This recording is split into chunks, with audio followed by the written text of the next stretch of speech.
মন প্রাণ কলিজা ঠান্ডা করার মতো একটি রেসিপি আজকে বানাবো। তো এই পিঠাটা বানানোর পর আমি ভাবতেছিলাম যে এত অল্প কেন বানিয়েছি, কি এমন ক্ষতি হতো আরেকটু বেশি বানালে। তো আমি এই রেসিপিটা বানানোর পর একদম ফিদা হয়ে গেছে নিজের প্রতি। তো এখন আমি 1 কাপ পরিমাণ আমি সাবুদানা নিয়েছি, ভিজিয়ে রেখেছি মাত্র 2 মিনিট।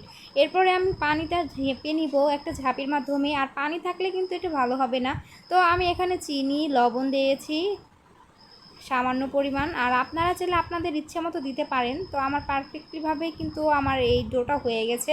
ডোটা বানানোর জন্য হাত দিয়ে ভালোভাবে মেশ করে নিতে হবে।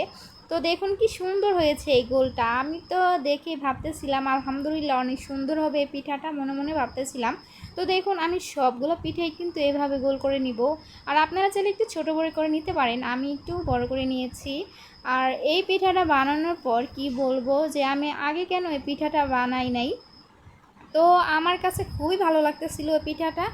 এখন আমি সবগুলোই কিন্তু এভাবে করে নিচ্ছি, আর আপনারা চাইলে কিন্তু বাচ্চাদের, তারপর হচ্ছে মেহমান যদি আসে আপনাদের বাসায়, এভাবে কিন্তু দিতে পারেন তাদের বানিয়ে। তো আমি এখানে 1 লিটার দুধ নিয়েছি, তার লিকুইড দুধ। এরপর আমি দিলাম চিনি লবণ আর ঘি দিয়েছি, আর এই ঘিটা যদি দেন একদম পারফেক্ট একটা গ্রান আসবে, আর এই ফ্লেভারটা কি বলবো একদম অনেক ভালো লাগে। তো এখন হচ্ছে আমি এখানে দিয়ে দিয়েছি গোলমরিচের গুঁড়ো। তো এই গোলমরিচের গুঁড়োটা দিলে অনেক গ্রাম আসে ভালো।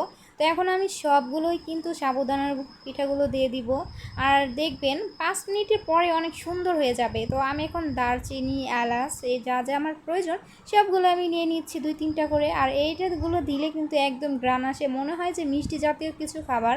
এগুলো যদি নাই দেয় একদমই কিন্তু ভালো লাগবে না। তো আমার কাছে খুবই ভালো লাগতেছিল, দেখুন কি সুন্দর বড় হয়ে গেছে একদম।